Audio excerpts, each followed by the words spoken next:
From the National Newsroom of the Canadian Press, I'm Karen Rebo. A third teenager has been arrested in connection with a foiled attack on 3 now-cancelled Taylor Swift concerts in Vienna.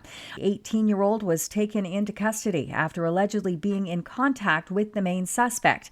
Authorities say the plot appeared to be inspired by the Islamic State group and Al-Qaeda. Debby's final chapter involves moving north and northeast from the Carolinas at a faster clip with soaking rains, flash flooding, and the threat of tornadoes. And as Canadian Press reporter Jason Smith tells us, heavy rain forecast for today in parts of eastern Canada could bring flash flooding and a month's worth of rainfall by tomorrow night. Some parts of eastern Canada could see more than 100 millimeters of rain by the weekend. Environment Canada has warned areas from Cornwall, Ontario through Quebec City about the risk of flash flooding, sewer backups, and even the possibility of minor landslides. It's courtesy of the remnants of Tropical Storm Debby merging with another low-pressure system over the Great Lakes. That system is expected to make its way over eastern Ontario and southern Quebec before hitting New Brunswick tomorrow. Jason White, the Canadian Press.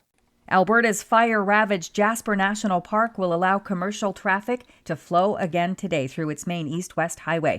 However, the province's emergency management agency is advising drivers to come with a full tank of gas, since stopping along Highway 16 or exiting it will not be allowed.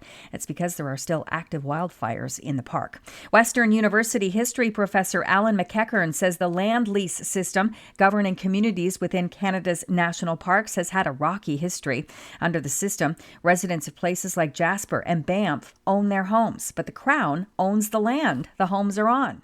So basically, they set up a system in the late 1800s and early 1900s that, on the one hand, helped create Banff, and other places, but in a way made nobody happy. New disclosures from Bell Canada show it made $64 million in gross revenues from phone calls made by inmates at Ontario jails between 2013 and 2021. It also gave nearly $39 million of that to the province as commission. Bell charged $1 a minute plus a connection fee for long-distance calls.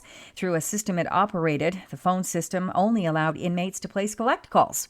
Lawyer David Stearns alleges those rates were exorbitant, and they're seeking compensation for the families who had to foot those bills. One of our representative plaintiffs had to get a part-time job chopping wood so he could keep paying Bell for the privilege of having the phone call with his son who was in solitary confinement. Bell says it complied with CRTC rules. And at the Paris Olympics, Canadian sprint canoeists Katie Vincent and Sloane Mackenzie will race for gold after finishing first in a women's doubles 500-meter semifinal this morning.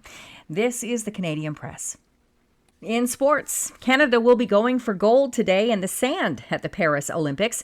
Canada's Melissa Humana-Paredes and Brandy Wilkerson will take on Brazil in the finals of the women's beach volleyball. The Toronto Blue Jays scored a 7-6 win over the Baltimore Orioles in the rubber match of their 3-game series at Rogers Center. Vladimir Guerrero Jr. hitting a 2-run home run in the 5th inning with his Hall of Famer father watching from the crowd. Vladdy's 4 RBI outing extended his hitting streak to 20 games. Officials at the National Bank Open tennis tournament say they are not concerned that no Canadians are left in singles action in both the men's and women's draws after 2 rounds at the country's signature tennis event in Toronto and Montreal.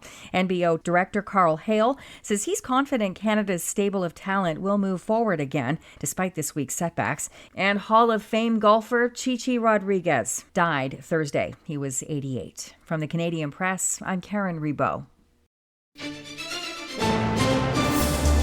Thanks for listening. Don't forget to follow and subscribe. For more of today's top stories, visit thecanadianpressnews.ca.